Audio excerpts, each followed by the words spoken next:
Welcome to Irby Electronics.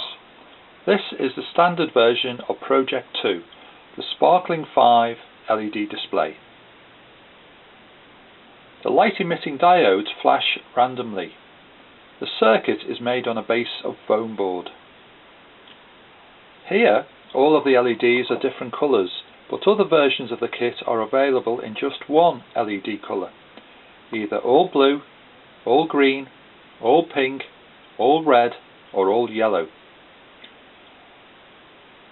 2 AA batteries are needed to power this circuit. More information is available on the website. Thanks for watching.